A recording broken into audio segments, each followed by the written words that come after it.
Buenas tardes. En primer lugar, quiero agradecer a los coordinadores la invitación para participar en el quinto update multidisciplinar de enfermedades inflamatorias y autoinmunes sistémicas que está organizado por el equipo de ISADMUD en el Centro Médico Tecno, y en especial a mi compañero, el doctor Juan Muñoz.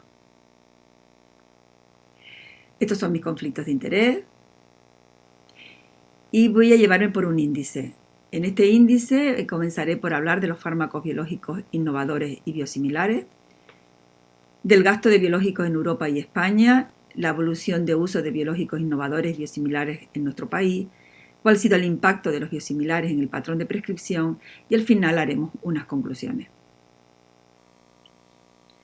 Bueno, comenzaremos por decir que es un fármaco biológico, pues es el que contiene uno o más principios activos sintetizados o derivados de una fuente biológica, y son medicamentos son más grandes y más complejos que los de los medicamentos sintéticos, y únicamente los seres vivos tienen capacidad de reproducir esta complejidad. Los tipos de fármacos biológicos son anticuerpos monoclonales, proteínas de fusión y también proteínas y citoquinas recombinantes, y terapia celular, que es muy utilizada en oncología. En cuanto al biológico, decir que tiene una gran variabilidad molecular, una inestabilidad estructural y una coproducción celular. Y todo esto hace que tenga una gran dificultad la reproductibilidad. Los biológicos están aportando nuevas y eficaces armas terapéuticas para el manejo de los pacientes que padecen enfermedades inflamatorias resistentes a terapias clásicas y también a procesos oncológicos. Dentro de las enfermedades inflamatorias tenemos las enfermedades reumáticas, también tenemos las enfermedades inflamatorias intestinales y también los procesos dermatológicos. Y además, la naturaleza selectiva de las dianas terapéuticas que utilizan estos compuestos está permitiendo una medicina más personalizada y avances importantes en el conocimiento de la patogenia de estas enfermedades que se muestran eficaces con estos tratamientos. El primer fármaco biológico con indicación para artritis reumatoide llegó en España en el año 2000, a principios del año 2000, quiere decir que ya tenemos 21 años de experiencia con estos fármacos, y el primero de ellos fue el infliximab, que el nombre comercial era Remicade. Y ahora, actualmente, tenemos ya 8 familias de fármacos biológicos que tienen indicación para el tratamiento de enfermedades inflamatorias de origen reumático. Aproximadamente el 25% de los pacientes con artritis reumatoide, artropatía psoriásica y espondilitis anquilosante están tratados con un fármaco biológico. Uno de los hándicaps que tiene estos fármacos biológicos, bueno, pues que son fármacos con un elevado precio por la complejidad que tiene en su estructura. Por lo tanto, esto llevó a que sea la salida de los biosimilares al mercado, que son medicamentos biológicos que se desarrollan para ser indistinguibles en eficacia, seguridad y calidad de otro medicamento biológico ya autorizado, que es el medicamento innovador. Por lo tanto, la diferencia en las líneas celulares de producción y las condiciones de cultivo pueden producir diferencias estructurales entre los innovadores y sus biosimilares que pueden influir en su eficacia y seguridad. Por eso se requiere para su aprobación un extenso proceso de estudios preclínicos, tanto en estructura, actividad biológica y en modelos animales, y una fase abreviada de estudios clínicos, fase 1 y fase 3, comparativos con el innovador. Es aquí, en esta fase abreviada, donde se puede reducir el gasto farmacéutico. Voy a utilizar el documento de posicionamiento sobre biosimilares de la Sociedad Española de Reumatología, que fue publicado en el 2018, se había hecho una versión previa en el 2015, y con ella nos vamos a basar para ir viendo esos puntos que yo creo que son de interés para saber de los biosimilares. Desde la Sociedad Española de Reumatología y también de otras sociedades científicas, se ha manifestado el inequívoco compromiso con la sostenibilidad del sistema sanitario en nuestro país, y que sin que esto tenga que reducir la calidad asistencial, que es lo que nosotros tenemos que intentar proteger. Como hemos dicho, fue ya en el 2015 cuando hubo la primera autorización de comercialización por parte de la EMA de agentes biosimilares, y esto pues abre una excelente oportunidad de avanzar en la eficiencia de la atención sanitaria. Como ya hemos dicho, en el año 2015 que se comercializa el primer fármaco biosimilar con indicación en reumatología en nuestro país.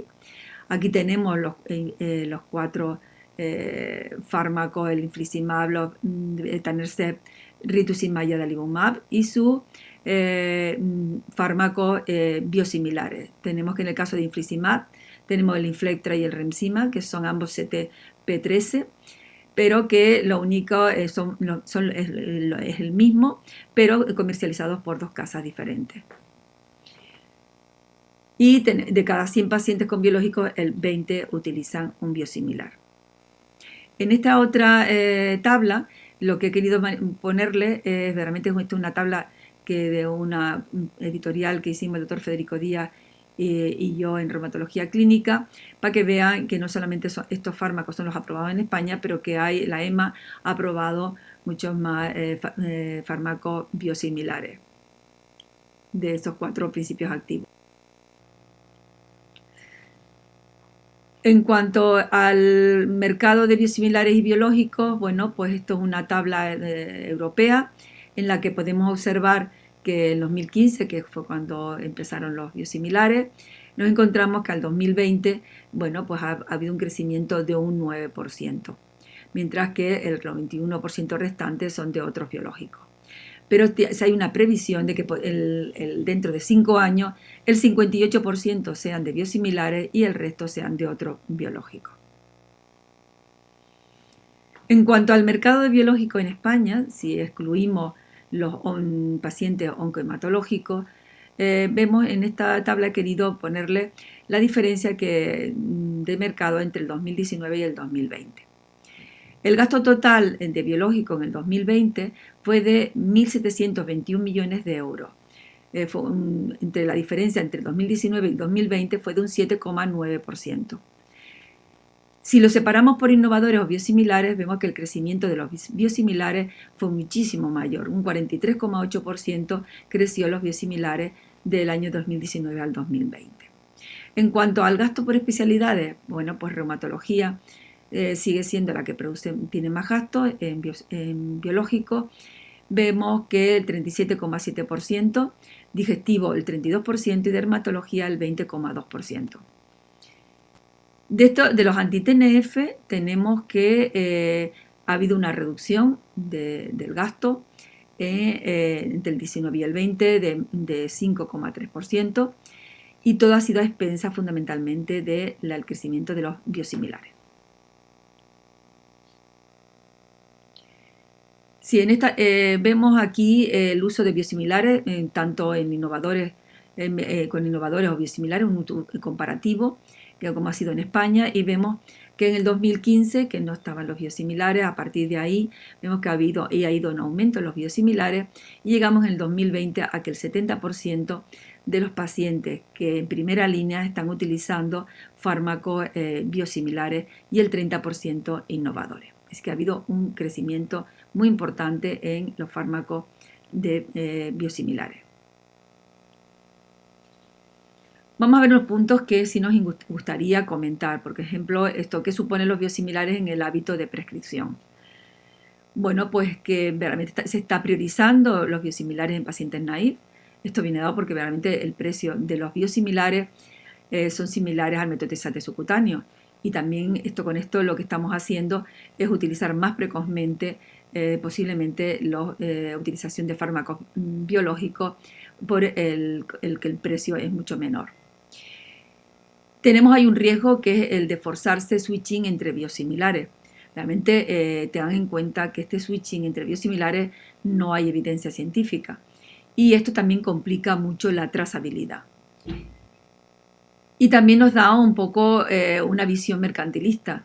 ¿Qué sucede? Que lo que aquí puede pasar es que en la farmacia pues digan, bueno, compramos el más económico de los biosimilares y vamos poniendo y vamos sustituyéndolo.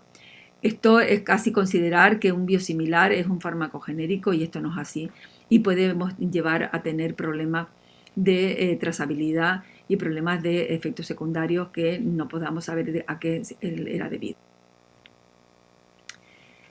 La Sociedad Española de Reumatología en su documento pues nos dice que efectivamente nos confirma de que no hay evidencia científica sobre la eficacia y la seguridad del intercambio entre distintos biosimilares de un mismo fármaco de referencia, y eso verdaderamente, si se lleva a cabo, tiene que ser con un conocimiento entre el paciente y el médico prescriptor. Otro punto importante es el ver y conocer que la prescripción debe hacerse por nombre comercial. Primero porque esto lo que permite es también favorece la trazabilidad del fármaco. Entonces, por ejemplo, eso no poner Infliximab, sino poner el nombre comercial. Así que esto muchas veces es motivo de confusión porque tendremos que acordarnos y de recordar nombres algunas veces bastante complicados, pero bueno, yo creo que es lo mejor para conseguir una mejor seguridad. Esto también en el documento de la Sociedad Española de Reumatología nos dice que la trazabilidad de los medicamentos biológicos es un elemento de calidad que permite asignar de forma específica a cada lote y producto las sospechas de reacciones adversas. Actualmente los biosimilares se le asigna al mismo denominador común internacional que al innovador, por lo que la prescripción debe de realizarse por marca comercial con la finalidad de conseguir una trazabilidad adecuada. Para ello, nosotros en la Sociedad Española de Reumatología tenemos un registro de seguridad de biológicos, que es el Biobadaser, y que nos permite un poco hacer una farmacovigilancia de tanto de los innovadores como de los biosimilares. Efectivamente, los biosimilares yo creo que es una fuente de ahorro y nosotros para ello intentamos también seguir con el conseguir una sostenibilidad del sistema, que es el objetivo, y como hemos dicho, y no disminuir la calidad. Para eso en nuestro servicio lo que hemos hecho es utilizarlos en pacientes, los biosimilares en pacientes naïf, y esto hace que vaya aumentando el